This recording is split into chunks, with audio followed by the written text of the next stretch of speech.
Hello everyone. NMR spectroscopy की जो हम यूनिट पढ़ रहे थे उसमें हमने प्रीवियस लेक्चर्स में एनएमआर स्पेक्ट्रा को इंटरप्रेट करने के 3 पैरामीटर्स हम स्टडी कर चुके हैं। जैसा कि हमने जब एनएमआर स्पेक्ट्रोस्कोपी स्टार्ट की थी तो हमने क्या पढ़ा था कि किसी भी एनएमआर स्पेक्ट्रा को अगर हमें स्टडी करना है तो हम जनरली 4 पैरामीटर्स उसमें वहाँ पे देखते हैं, स्टडी करते हैं। इसमें से फर्स्ट था हमारा नंबर ऑफ सिग्नल, सेकंड था position of the signal, third था आपका स्प्लिटिंग ऑफ द सिग्नल और फोर्थ था आपका इंटेंसिटी ऑफ द सिग्नल। तो जिसमें से 3 पैरामीटर्स हम स्टडी कर चुके हैं कि नंबर ऑफ सिग्नल्स किस पे डिपेंड कर रहा था आपका, कि वहाँ पे कितने टाइप्स के प्रोटॉन हैं, कि समतुल्य प्रोटॉन कितने तरह के वहाँ पे हैं, कितने समतुल्य प्रोटॉनों के समुच्चय कंपाउंड में हैं। इसकी इन्फॉर्मेशन हमें कहाँ से मिल रही थी? नंबर ऑफ सिग्नल से। पोजीशन ऑफ सिग्नल हमें क्या बता रहा था कि जो भी प्रोटॉन की आप स्टडी कर रहे हैं उसका इलेक्ट्रॉनिक एनवायरनमेंट कैसा है, कि उसके चारों तरफ कैसे ग्रुप हैं, इलेक्ट्रॉन डोनेटिंग है कि इलेक्ट्रॉन विड्रॉइंग है, हाइब्रिडाइजेशन कैसा है। तो इस सब की इन्फॉर्मेशन हमें किससे मिल रही थी? पोजीशन ऑफ द सिग्नल से। थर्ड जो आपका पैरामीटर हमने स्टडी किया, स्प्लिटिंग ऑफ द सिग्नल, कि जो आपका सिग्नल है उसका स्प्लिटिंग या उसका विपाटन किस पे डिपेंड कर रहा था, कि जो प्रोटॉन सिग्नल आप स्टडी कर रहे हो उसके नेबरिंग जो हैं वो प्रोटॉन कितने हैं, कि उसके पड़ोस वाले कार्बन्स पे कितने प्रोटॉन प्रेजेंट हैं। इसकी इन्फॉर्मेशन हमें स्प्लिटिंग से मिल रही थी। तो ये 3 पैरामीटर्स हम डिटेल में डिस्कस कर चुके हैं।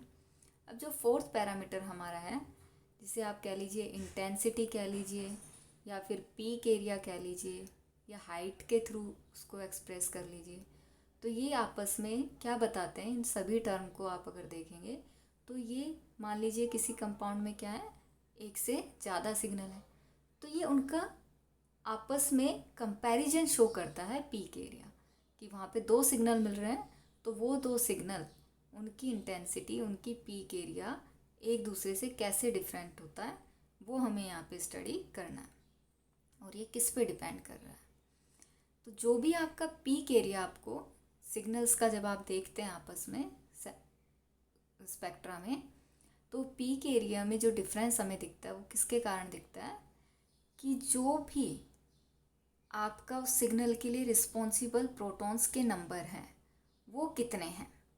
मीन्स जो आपकी इंटेंसिटी वो किस पे डिपेंड कर रही है, कि एक जो समतुल्य प्रोटॉनों का समुच्चय है। मीन्स मान लीजिए कोई सिग्नल है ए, तो उसके लिए वो सिग्नल कितने प्रोटॉन्स के कारण हमें मिल रहा है, कि सिग्नल तो एक मिलेगा। आप जानते हैं केमिकल इक्विवेलेंट प्रोटॉन चाहे कंपाउंड में 1 हो, चाहे 5 हो, चाहे 10 हो, जितने भी केमिकली इक्विवेलेंट प्रोटॉन हैं उनके कारण सिग्नल तो मिलेगा, तो एक ही नंबर तो सिग्नल का एक होगा। बट उस एक सिग्नल के लिए कितने प्रोटॉन रिस्पॉन्सिबल हैं, कि वो आपको केवल 1 प्रोटॉन के कारण मिल रहा है या फिर 5 प्रोटॉन के कारण मिल रहा है, कितने प्रोटॉन के कारण मिल रहा है, इसको हम रिप्रेजेंट करते हैं पीक एरिया या हाइट ऑफ द सिग्नल के द्वारा। तो जो ये आपका पीक एरिया है इसको आप यहाँ पे एग्जांपल्स के थ्रू भी समझ सकते हैं, कि यहाँ पे आप दिख रहे होंगे 2 एग्जांपल आपको दिख रहे हैं।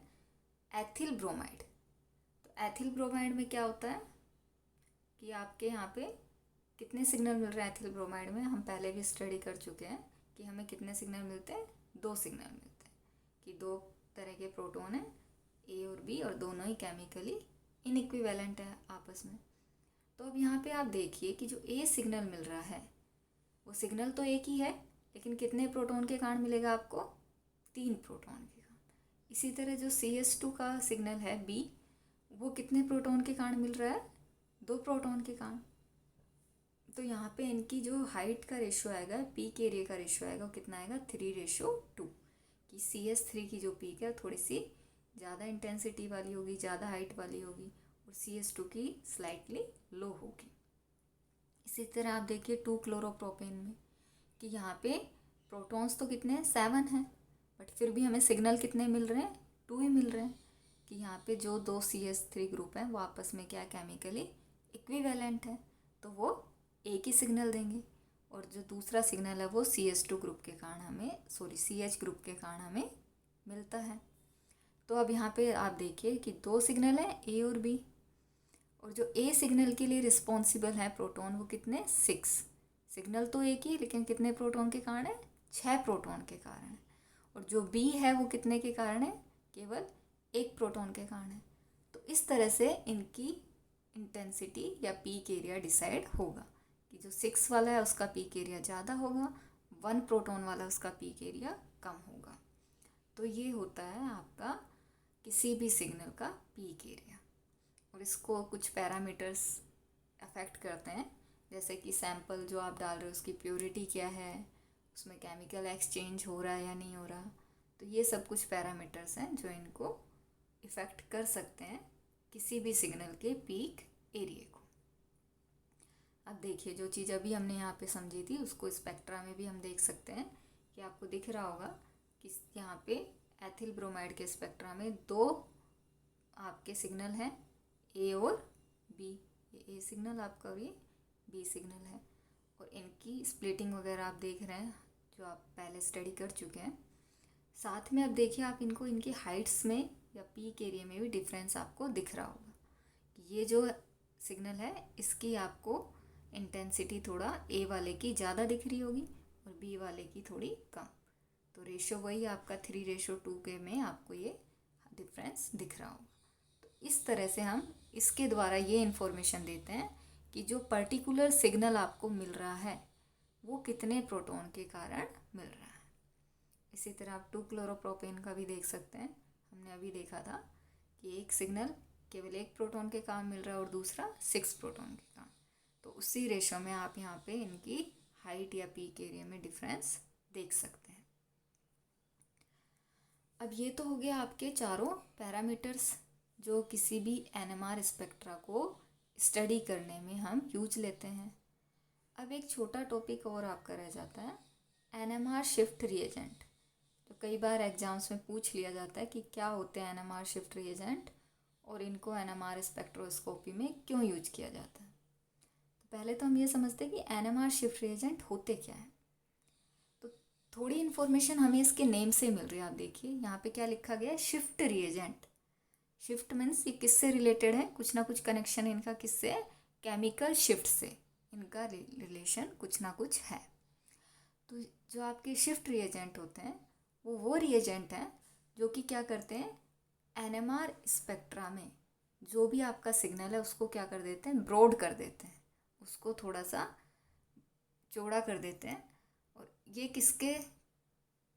इसके लिए हमें किसी भी जो आपका एक्सटर्नल मैग्नेटिक फील्ड है उसमें भी कोई चेंज करने की नीड नहीं होती है।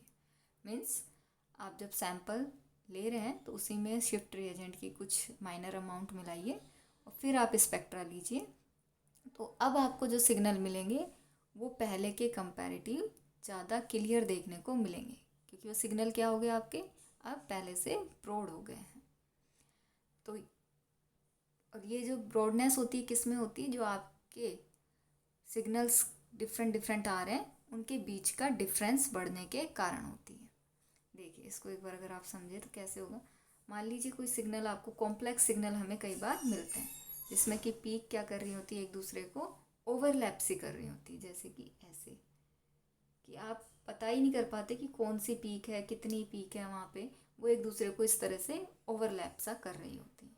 तो ऐसे कॉम्प्लेक्स सिग्नल स्पेक्ट्रा को पढ़ने में हमें काफ़ी प्रॉब्लम होती है क्योंकि हमें वो सिग्नल क्लियर दिख ही नहीं रही। जब आप इसमें शिफ्ट रिएजेंट मिलाते हैं तो ये क्या करता है, इनकी जो आपकी सिग्नल्स हैं उनकी ब्रॉडनेस को बढ़ा देता है। अब ये सिग्नल आपको थोड़े थोड़े इस तरह से क्लियर दिखने लग जाएंगे कि डिफरेंट हो जाएंगे, इनके बीच का जो गैप है ये क्या होता है, बढ़ जाता है। तो इसी को हम बोल रहे हैं कि सिग्नल क्या हो गया, आपका ब्रॉड हो गया। और ये काम हमने और कहाँ पढ़ा था कि ऐसा हम कहाँ कर सकते हैं, जब आपने केमिकल शिफ्ट पढ़ा था तो हमने इसका दूसरा तरीका भी पढ़ा था कि या तो आप क्या कीजिए, दूसरा तरीका क्या था कि आप क्या कीजिए, उस जो भी आप सिग्नल ले रहे हैं, इंस्ट्रूमेंट ले रहे हैं जिस पे ले रहे हैं, उसकी इंटेंसिटी को बढ़ा दीजिए। मान लीजिए एक बार आप 60 मेगाहर्ट्ज़ वाले पे ले रहे हैं, दूसरी बार आप 100 मेगाहर्ट्ज़ वाले पे लीजिए, तो उसके कारण क्या होता था, आपका सिग्नल हमें ज़्यादा क्लियर देखने को मिल रहा था। तो यही काम यहाँ पे कौन कर रहा है, शिफ्ट रीएजेंट कर रहा है। और इसके लिए आपको जो भी एक्सटर्नल मैग्नेटिक फील्ड है उसको कोई चेंज करने की भी नीड नहीं पड़ती है। अब बात आती है कि शिफ्ट रीएजेंट होते कौन से हैं, कि ऐसा तो नहीं है कि सभी कंपाउंड शिफ्ट रीएजेंट की तरह काम कर पाएंगे। तो शिफ्ट रीएजेंट के रूप में हम जो कंपाउंड यूज करते हैं वो होते हैं लैंथेनाइड, जो है आपके उनके कॉम्प्लेक्स कंपाउंड होते हैं ऑर्गेनिक लिगेंड्स के साथ, कि जो आपके कार्बनिक लिगेंड होते हैं उनके साथ कुछ लैंथेनाइड जैसे यूरोपियम, नियोडाइमियम, प्रेसियोडाइमियम क्या करते हैं, कॉम्प्लेक्स बनाते हैं और उनको हम as a shift reagent NMR spectroscopy में यूज कर सकते हैं। तो उसके एग्जाम्पल भी आपको यहाँ दिख रहे होंगे दो, यूरोपियम DPM3, यूरोपियम FOD3, उनका नेम भी यहाँ पे लिखा गया है। तो ये कंपाउंड है कुछ जो कि शिफ्ट रिएजेंट का कार्य कर सकते हैं। यहाँ पे आपको यूरोपियम FOD3 की स्ट्रक्चर भी दिख रही होगी, जिसमें कि 7 फ्लोराइड्स यहाँ पे आपको दिख रहे होंगे। इसी तरह से आप यूरोपियम DPM3 की भी स्ट्रक्चर आपको दिख रही है। डिफरेंस क्या है कि वहाँ पे क्या थे, फ्लोराइड्स थे, यहाँ पे एक टर्सरी ब्यूटिल ग्रुप होता है। तो यही इन दोनों के स्ट्रक्चर में मेजर डिफरेंस है। तो ये हो गया आपका केमिकल जो आपके शिफ्ट रिएजेंट है वो। वही चीज़ जो हमने आपको अभी डिस्कस करके बताई थी कि इंटेंसिटी बढ़ाने पर इंस्ट्रूमेंट की क्या होता है, जो आपका स्पेक्ट्रा मिल रहा है आपका, उसमें जो सिग्नल है वो क्या होते हैं, ज़्यादा क्लियरली विजिबल होते हैं। तो देखिए कैसे होंगे, मान लीजिए किसी का स्पेक्ट्रा आ रहा है में सिग्नल एक आ रहा है 1 पे, एक आ रहा है 1.5 पे, एक आ रहा है 2 पे। तो जब आप 60 मेगाहर्ट्ज़ वाले पे दिखेंगे तो आपको दिख रहा है वो थोड़े थोड़े पास होंगे, तो उनको हमें देखने में थोड़ा सा क्लियरिटी उतनी विजिबल नहीं होगी। लेकिन जब उसी कंपाउंड को आप 100 मेगाहर्ट्ज़ वाले इंस्ट्रूमेंट पे स्टडी करते हैं तो ये पीक आपको कंपैरेटिव टू 60 वाले से थोड़ी ज़्यादा क्लियर दिख पाएंगी, क्योंकि इनके बीच का गैप बढ़ गया है। तो इस तरह से भी हम जो आपका कॉम्प्लेक्स स्पेक्ट्रा है उसको ज़्यादा क्लियरली स्टडी कर सकते हैं।